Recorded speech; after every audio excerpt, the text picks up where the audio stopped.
বাংলাদেশি সাধারণ জনগণ নিরীহ ফিলিস্তিনিদের পাশে আছে এবং সারা জীবন থাকবে।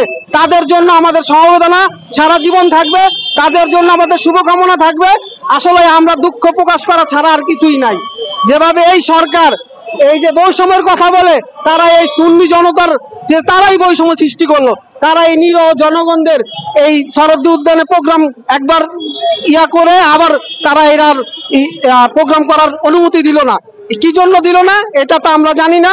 যেই সরকার প্রধান ইসরায়েলে 100 কোটি টাকা ডোনেশন দেয়, সেই সরকার প্রধানই আবার ইসরায়েলের সে বলুক যে আমরা সাধারণ জনগণের একটা ফান্ড করে দেখ, যে আমরা সাধারণ জনগণ ফান্ড কইরা আমরা ফিলিস্তিনির পাশে দাঁড়াই, ফিলিস্তিনিদের কাছে আমরা টাকা পয়সা কিভাবে পাঠান লাগে সেটা সে ব্যবস্থা করে দেখ। সে যদি তার সরকারের থেকে যদি অর্থ সহযোগিতা না করতে পারে, সেটা আমাদের একটা ফান্ড করে খুলে দেখ, যে আমরা সাধারণ জনগণ সেই ফান্ডে শরিক হইতে পারি। রাস্তায় কেন? রাস্তায় আমরা নিরীহ ফিলিস্তিনির যে হত্যাকাণ্ড হচ্ছে এটার তীব্র নিন্দা জানাই। এই ইসরায়েলদের আল্লাহ তাআলা জানি ধ্বংস করে নেয়, তার জন্য আমরা তাদের পাশে আমরা সমবেদনা জানানোর জন্য আমরা আজকে সাধারণ জনগণ রাস্তায়।